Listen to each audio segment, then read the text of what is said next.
अल्लाह तबारक व तआला ने जहाँ पर अपनी इबादत का हुक्म फरमाया है वहाँ वहाँ अल्लाह तबारक व तआला ने वालिदैन के साथ हुस्न सलूक का भी हुक्म फरमाया है। और उसकी वजह यही है कि अल्लाह तबारक व तआला इंसान का खालिक हकीकी है। यानी अल्लाह तबारक व तआला ने इंसान को पैदा किया, इंसान का खालिक अल्लाह तबारक व तआला है। और वालिदैन इंसान के लिए ये खालिक मजाजी है, क्योंकि अल्लाह तबारक व तआला ने वालिदैन को सबब और ज़रिया बनाया है इंसान की पैदाइश के लिए। अब इंसान की पैदाइश में चूँकि इब्तिदाई मराहिल में माँ की तकलीफ़ बाप के मुकाबले में ज़्यादा होती है। माँ 9 महीने बच्चे को पेट में रखती है, फिर 9 महीने के बाद उसकी ज़चगी के जो मराहिल होते हैं उसमें वो तकलीफ़ से गुज़रती है, जिसको कुरान में अल्लाह तबारक व तआला बयान फरमाते हैं, हमलतहु उम्मुहु कुरहन व वज़अतहु कुरहा। फिर उसके बाद जो बचपन के मराहिल होते हैं उसमें भी माँ दूध पिलाने का मरहला ये भी मुश्किल होता है। फिर तरबियत का मरहला जो इब्तिदाई होता है, बच्चे को समझ भी नहीं होती है और बच्चा जो ना माँ को तंग भी कर रहा होता है। बच्चा अपना पेशाब पाखाना सफाई सुथराई ये सब कुछ खुद नहीं कर सक रहा होता है, ये सब माँ करती है। तो माँ का हिस्सा इब्तिदाई अरसे में यानी 7 साल तक माँ का हिस्सा ज़्यादा है। और बाप ये सारे प्रोसेस में जितना भी माली ख़र्चा होता है, पैसे खर्च होते हैं, वो वालिद करता है, जो बहरहाल माँ के मुकाबले में वो थोड़ा सा कम होता है। इसलिए अल्लाह तबारक व तआला ने भी, रसूलुल्लाह सल्लल्लाहु अलैहि वसल्लम ने भी माँ का हक़ बाप के मुकाबले में ज़्यादा रखा। एक सहाबी ने पूछा कि मेरे सिले रहमी का और अच्छे सलूक का सबसे ज़्यादा हक़दार कौन है? तो आपने फरमाया तेरी माँ। फिर पूछा, फिर फरमाया तेरी माँ, फिर पूछा, फिर फरमाया तेरी माँ, और चौथी मरतबा फरमाया सुम्मा अबाक, फिर आपके वालिद। वालिद जो है ना 7 साल के बाद जो अरसा होता है फिर वालिद की ज़िम्मेदारी बढ़ जाती है और माँ की ज़िम्मेदारी वालिद के मुकाबले में ये कम हो जाती है, क्योंकि फिर ख़र्चे की ज़रूरत ज़्यादा होती है। उसकी वो तरबियत चाहिए होती है कि जो 7 साल के बाद यानी उसको मुआशरे में उठना बैठना, मुआशरे की बुरी नज़र से बचाना, उसकी अखलाक़ी तरबियत करना, ये सब बाप की ज़िम्मेदारियों में। फिर उसकी सारी ज़रूरियात पूरी करना, ये सब बाप। इसलिए माँ और बाप के इंसान के ऊपर इतने एहसानात होते हैं कि अगर इंसान सारी ज़िंदगी भी माँ और बाप की खिदमत में गुजार दे, वालिदैन की खिदमत में भी गुजार दे, तो उनके एहसानात को पूरा नहीं किया जा सकता और उसका बदला नहीं दिया जा सकता। हज़रत अब्दुल्लाह इब्न उमर रज़ी अल्लाह ताला अन्हु से एक आदमी ने पूछा कि मैं अपनी वालदा को खुरासान से मक्का और बैतुल्ला लेके आया हूँ कंधे पर बिठा कर, और फिर उसको हज के जितने भी मनासिक है वो सारे के सारे अपने कंधे पर बिठा के मैंने करा दिया। तो क्या वालदा का जो मेरे ऊपर हक़ था, आया मैंने उसका हक़ अदा कर लिया? तो हज़रत अब्दुल्ला इब्न उमर रज़ी अल्लाह ताला ने फरमाया नहीं, हरगिज़ नहीं। ये सब तो माँ के उस एक चक्कर के बराबर भी नहीं है जो उसने तुझे पेट में रख कर लगाया था। एक दूसरे सहाबी है हज़रत अब्दुल्लाह इब्न अब्बास रज़ी अल्लाह ताला अन्हु, वो फरमाते हैं कि वालिदैन के साथ हुस्न सलूक में से ये भी है कि तुम उनके सामने अपने कपड़े भी मत झाड़ा करो, कहीं कपड़ों का गुबार और धुआं उनको लग ना जाए। हज़रत अली रज़ी अल्लाह ताला अन्हु फरमाते हैं कि अगर उफ से कमतर दर्जे की तकलीफ़ वाली कोई चीज़ होती ना तो अल्लाह तबारक व तआला कुरान करीम में उसको बयान कर देते, लेकिन उफ ये सबसे कमतर तकलीफ़ वाली चीज़ है। इसलिए अल्लाह तबारक व तआला ने फरमाया वला तकुल लहुमा उफ़्फ़िन वला तनहरुमा, कि इनके सामने तुम अपने वालिदैन के सामने उफ़ भी ना जो ना कहा करो। हज़रत मुजाहिद है, बहुत बड़े ताबई है, वो फरमाते हैं कि अगर वालिदैन बूढ़े हो और तुम्हें उनका पेशाब भी धोना पड़ जाए तो उसको भी धोने से दरेग ना करना, और उफ भी मत कहना। क्यों? इसलिए कि बचपन ने उसने तो उन्होंने तुम्हारी सारी जितनी भी ज़रूरियात है सफाई सुथराई वाले वो सारे वही करते रहे। फिर वालिदैन का अदब और एहतराम इंतहाई ज़रूरी है। हज़रत आयशा रदी अल्लाह ताला अन्हा फरमाती है कि एक शख्स रसूलुल्लाह सल्लल्लाहु अलैहि वसल्लम की खिदमत में आया, उसके साथ एक बूढ़ा शख्स भी था। तो आप सल्लल्लाहु अलैहि वसल्लम ने पूछा उस आदमी से कि भाई ये कौन है जो आपके साथ है? तो उन्होंने कहा ये मेरे वालिद है। तो रसूलुल्लाह सल्लल्लाहु अलैहि वसल्लम ने फरमाया ला तमशे अमामहु, इसके आगे ना चलो। गोया कि वालिदैन के अदब में से एक अदब ये है कि उनके कभी भी आगे ना चलो, सामने से ना चलो। फिर फरमाया कि वला तक़उद क़ब्लहु, जब वालिद खड़ा हो तो बेटा बैठे ना, उससे पहले ना बैठे। और तीसरी बात फरमाई है कि वला तदउहु बिइस्मिही, उसको उसके नाम से ना पुकारो, वालिद का नाम ना लो, बल्कि ऐसे नाम से पुकारा करो कि जो वालिद को अच्छा लगता है। बाबा अच्छा लगता है तो बाबा कहो, या जो ना अब्बू अच्छा लगता है तो अब्बू, पापा अच्छा लगता है तो पापा कह दिया करो, और कभी उनको बुरा भला ना कहो।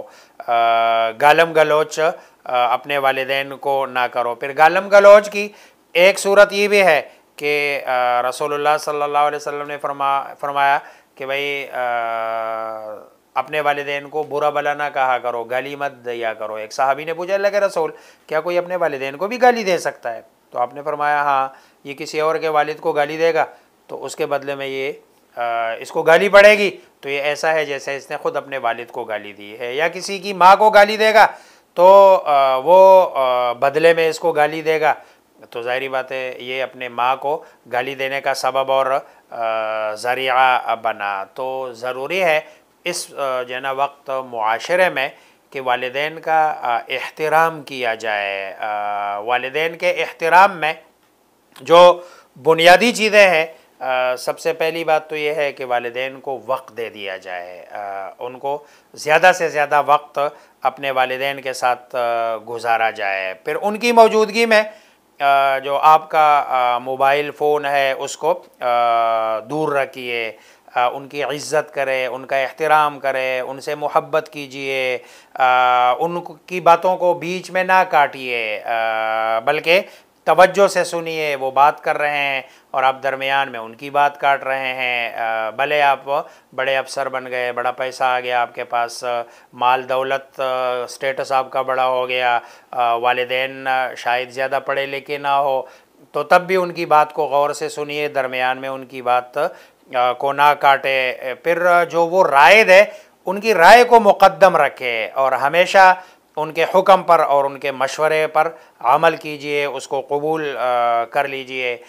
फिर उनका एहतराम ये है, उनका अदब ये है कि अच्छी ख़बर उनके साथ ज़रूर शेयर कीजिए, हाँ बुरी ख़बर शेयर ना कीजिए। कोई ऐसी बात कि जिससे उनका दिल दुखता हो, इस तरह की बात उनके साथ ना शेयर की जाए।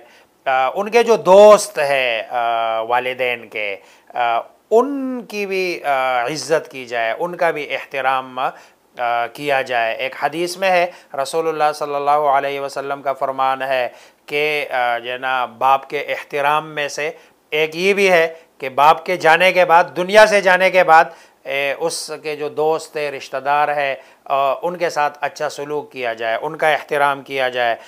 इसी तरह वालिदैन के एहसानात को अक्सर याद किया जाए, वालिदैन के सामने उसको याद किया जाए। मसलन वालिदैन ने कोई गाड़ी लेके दी है तो बंदा कहे कि अब्बू आपने मुझे गाड़ी लेके दी है, या आपको किसी अच्छे स्कूल में पढ़ा रहे हैं तो आप ज़्यादा से ज़्यादा उसका तज़किरा करें। वालिदैन अगर एक बार 2 बार करे या 3 बार करे तो पहली बार की तरह दूसरी बार भी इतनी तवज्जो से उनकी बात सुने।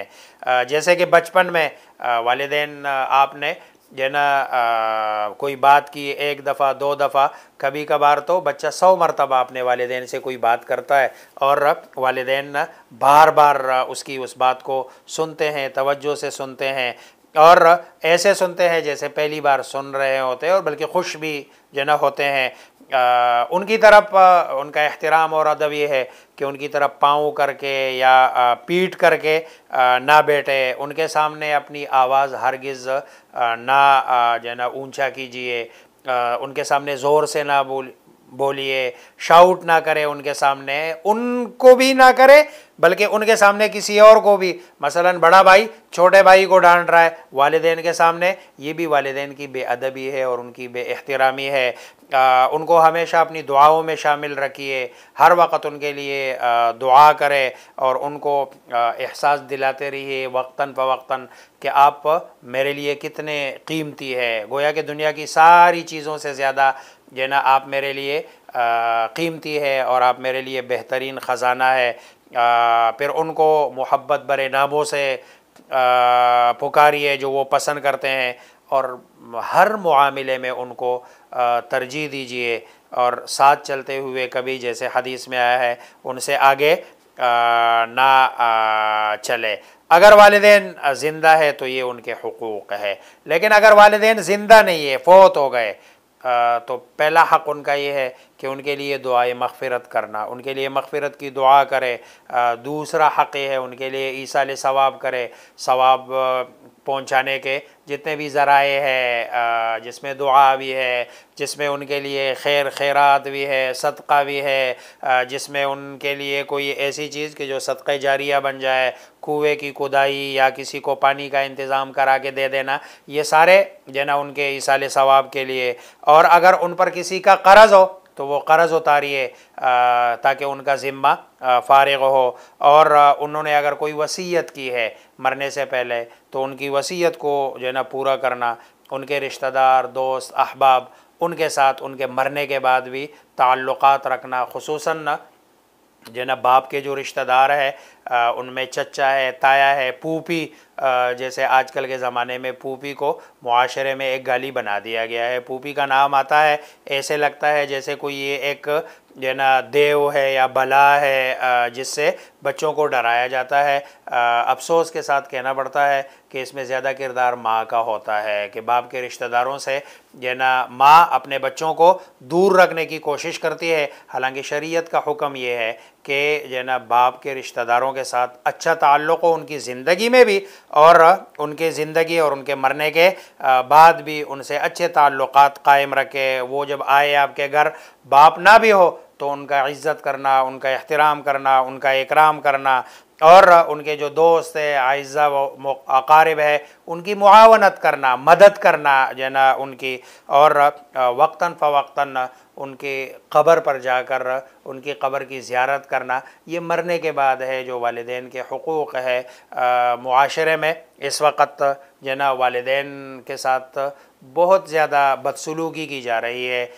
उनकी बात को बंदा ये समझता है कि शायद मैं बदसलूकी नहीं कर रहा हूँ, लेकिन ये जितनी बातें मैंने की है इसमें अगर हर बंदा ख़ुद अपना एहतिसाब कर ले तो कहीं ना कहीं वो किसी न किसी बुराई में और किसी न किसी जो ना अमल में जो वालिदैन के साथ बदसलूकी के ज़ुमरे में आता है, वो जो ना बंदा मुलव्विस है और वो बंदा कर रहा है।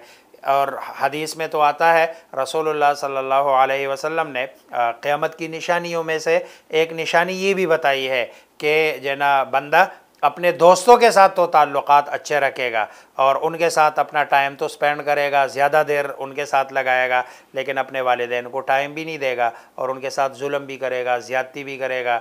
फिर वालिदैन के लिए तो रसूलुल्लाह सल्लल्लाहु अलैहि वसल्लम के पास एक सहाबी आए कि भाई मेरे वालिदैन, मेरे वालिद हैं और मेरे पैसे वो मेरी इजाज़त के बग़ैर ख़र्च कर लेते हैं, कभी मेरी कोई चीज़ बेच के वो अपनी ज़रूरियात पूरी करते हैं, तो मैं क्या करूँ इस हालत में। तो आप सल्लल्लाहु अलैहि वसल्लम ने फरमाया, अंत व मालुका ले अबी का, कि तू और तेरा माल ये सारा तेरे किसका है, बाप का है। तो आजकल बच्चों की मोहब्बत में, बीवी की मोहब्बत में वालिदैन की ज़रूरियात को पूरा नहीं किया जाता है और उनका ख्याल नहीं रखा जाता है। ये ज़रूरी है कि वालिदैन की ज़रूरियात का भी ख्याल रखा जाए। अल्लाह मुझे आप सबको समझने अमल करने की तौफ़ीक़ अता फ़रमाए।